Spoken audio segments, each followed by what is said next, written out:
Only 1 in 10,000 children is diagnosed with Williams syndrome.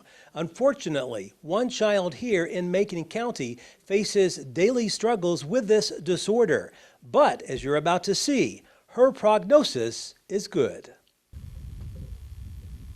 Elizabeth Dotson heads outside her home on this beautiful day with son Mason and daughter Kinsley. Her 15-month-old daughter is a fighter. The only thing that the issue that they found, she had jaundice when she was born, so we had to stay an extra day, and then they found a heart murmur. So when we left the hospital with a heart murmur, he said that we would follow up with a cardiologist just to have it checked in a couple weeks. We went to Vanderbilt Cardiology, maybe the second week of March, and they did an echo, they did an EKG, checked all of her vital signs, checked blood pressures, heart rate, all of that. And we just really thought we were going for a checkup. And when he entered the room, he basically just said, I'm going to tell you like it is. I'm very concerned with Kinsley's heart. So she had major issues when we went to Vanderbilt that day. She has coarctation of her descending aorta and pulmonary stenosis. So what those are, the two parts of her heart are very narrowed, and it restricts the blood flow and makes it flow really fast. But she wasn't showing any other symptoms of struggling, that her heart was struggling. So they did not want to do surgery right then because she was asymptomatic. Her blood pressures weren't coinciding with how bad her heart really was. She has been diagnosed with Williams syndrome. When we were in Vanderbilt that stay for 2 weeks, they did some genetic testing, and the Williams syndrome, one of the major characteristics is heart conditions. So that's why they kind of leaned towards it might be Williams syndrome with all of her other characteristics kind of taken into place.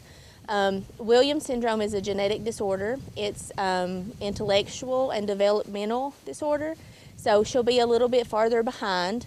Her milestones aren't coming as fast, as a normal child. She crawled a little bit later. She's 15 months old, and we're still just crawling. She kind of pulls up a little bit, but no walking.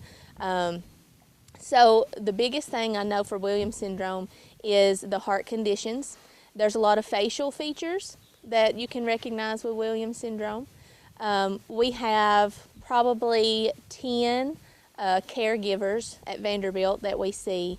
So we have lots of appointments and lots of people that we see, but they keep a close eye on her. What has this experience been like for you and your husband and your son? It's very humbling. I know that she was given to us for a reason. Williams syndrome affects 1 in 10,000 children. It affects female and male, both the same, and it happens at conception. It's just a deletion of a chromosome, some genes on a chromosome. So, God gave her to us for a reason, and we're just taking it one day at a time. I think that with our faith, that's the only reason that we've got through this.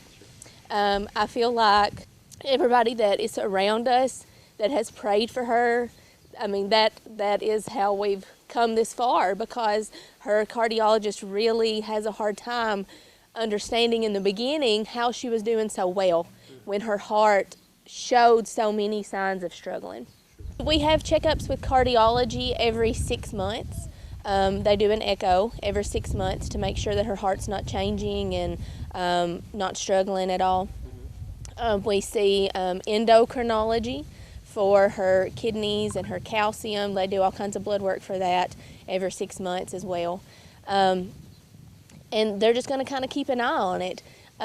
They think that her heart will need some repair maybe after she's 3 or 4, when she gets a little bit more mobile, and she may start showing signs that she's struggling. But right now, she's stable, and she shows no signs that her heart is causing her any condition. She'll need like a constant caregiver, I guess you would say. She can be in the public school system, but she's going to need a person there with her all day long to kind of help her function, I guess you would say. She's going to be very, very social, they tell me. She's going to be a very loving person. She's going to want to give hugs all the time, and she's going to smile all the time, which she already does.